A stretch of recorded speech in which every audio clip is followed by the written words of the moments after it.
പപ്പ ഇനിയില്ല എന്ന സത്യം വിശ്വസിക്കാനാകുന്നില്ല ലൂക്കോസിന്റെ മകൾ ലിഡിയയ്ക്ക്.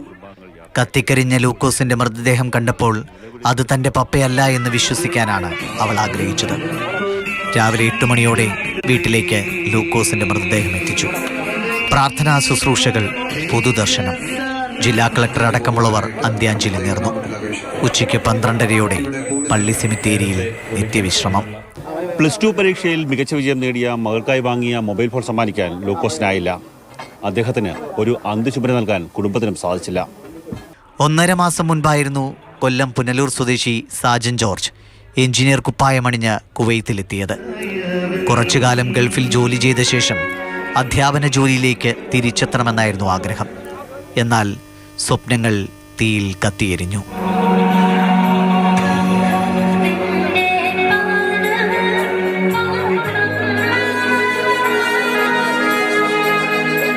ഒന്നര മാസങ്ങൾക്ക് മുൻപ് വലിയ പ്രതീക്ഷയോടെ കുവൈറ്റിലേക്ക് സാജൻ കടന്നുപോയ വഴിയാണ്.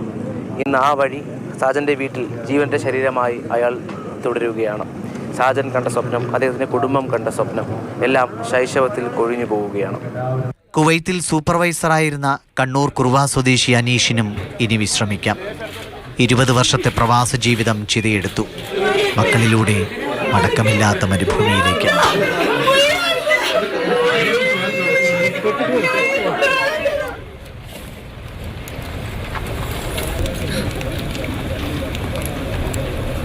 രണ്ട് പതിറ്റാണ്ട് നീണ്ട പ്രവാസ ജീവിതം എല്ലാം അവസാനിപ്പിച്ച് തിരികെ നാട്ടിലേക്ക് വരാൻ ആലോചിച്ചിരിക്കുകയാണ്. അപ്രതീക്ഷിത ദുരന്തം അനീഷിൻ്റെ ജീവൻ കവർന്നത്. നാടിനും വീട്ടുകാർക്കും തീരാവേദന സമ്മാനിച്ചാണ് അനീഷ് യാത്രയാവുന്നത്. പത്തനംതിട്ട പന്തളം സ്വദേശി ആകാശിൻ്റെ സംസ്കാരവും ഇന്നാണ്. മുടിയൂർ കോണത്തെ വീട് സങ്കടക്കടലാണ്.